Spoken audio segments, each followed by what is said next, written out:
All of a sudden, it just attacked me on my face. I thought I ran into a tree. Up first, a bee attack victim is sharing his survival story exclusively with 12 News.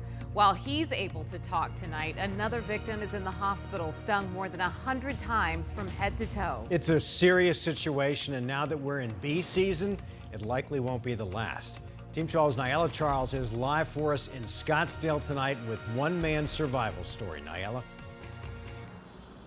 Mark and Crebe, the man I spoke to says he was stung about a dozen times. He was driving here on Raintree Drive near the Loop 101 when he came across someone near the sidewalk who was covered in blood. But what he didn't know was when he stepped out to help that person, he would be the next victim. Steve Gluskin had no idea The minute I got out of the car, I started getting attacked. what fate would await him when he stopped to help a person on Raintree Drive, a block west of Loop 101. We saw this lady rolling on the sidewalk, and she was bleeding, Steve didn't realize what had happened. and we thought that she fell. Turns out the victim was a man, but Steve couldn't tell at first because he had so many stings. Scottsdale firefighters say bees stung the man more than 100 times. And he was covered with bees. What started as a rescue mission for Steve turned into a fight for his own life. All of a sudden, it just attacked me on my face. I thought I ran into a tree.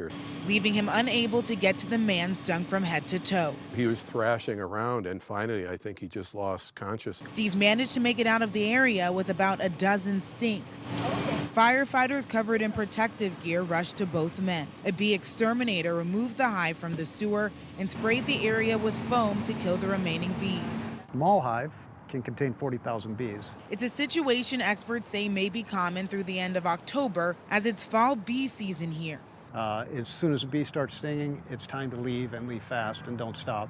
Steve still can't believe what happened, It feels lucky, very lucky.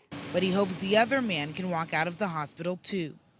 I just hope he pulls through. It was a horrible sight. It's a horrible experience. The beehive that was removed was right next to a bus stop here on Raintree Drive near Loop 101. As for the other victim, at this point, again, his condition is unknown, but we'll keep you updated as we learn more. The experts we spoke to believe that the bees here are likely to be Africanized bees, which are most common in Arizona and among the most aggressive, especially now during this time of season where they're protecting their nectar. So they say that's possibly what was happening here. And of course, like the expert we spoke to said in our story, if you do come across a swarm of bees, the best thing to do is run away. We're live in Scottsdale. Nyella Charles, 12 News at 10.